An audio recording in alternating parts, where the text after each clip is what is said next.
Halo teman-teman, di video kali ini kita akan membahas tentang persoalan gagal bayar di aplikasi pinjaman online legal di tahun 2024 ini.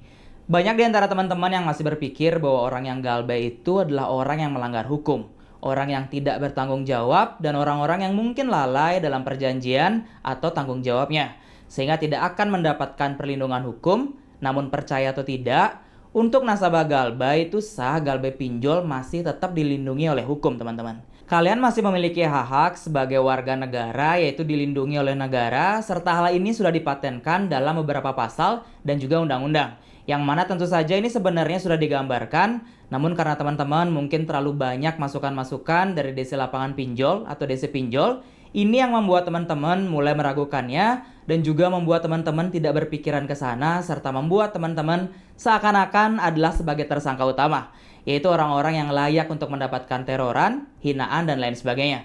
Padahal semua itu nggak benar. Jadi selama kalian masih warga negara Indonesia dan pinjam di aplikasi pinjaman online yang legal dan sudah terdaftar di OJK, maka kalian sepenuhnya masih dalam naungan oleh negara untuk masalah perlindungan hukum dan lain sebagainya. Bukti konkret yang simpel adalah aturan OJK mengenai tata cara penagihan, aturan OJK mengenai DC yang menagih, aturan OJK tentang resiko terberat masalah gagal bayar pinjaman online. Itu adalah bukti-bukti bahwa sebenarnya OJK masih melindungi orang-orang yang gagal bayar. Dan juga ada yang namanya di tahun 2022 kemarin, Undang-Undang Perlindungan Data Pribadi yang baru disahkan di akhir tahun 2022. Jadi jelas negara ini masih akan melindungi kalian semua. Hal ini juga dipicu karena banyaknya nasabah gagal bayar pinjol yang menjadi korban pinjol-pinjol yang nakal, yang kurang ajar, yang tentu saja melanggar aturan hukum.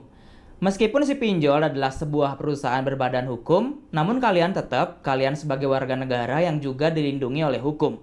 Ada batasan-batasannya, ada juga aturannya. Salah satu bukti juga dalam salah satu pasal di POJK yang menerangkan bahwa risiko aplikasi pinjaman online atau perusahaan pendanaan atau pembiayaan adalah adanya nasabah yang tidak bisa membayar hutang. Serta kalau misalnya menyetujui dan tetap membuka aplikasinya, artinya mereka sudah tahu konsekuensinya dan hukumnya sudah jelas. Jadi jangan pernah takut-takut lagi, teman-teman. Mungkin segitu dulu video kali ini, semoga bisa bermanfaat. Mohon maaf jika ada salah-salah kata. Terima kasih.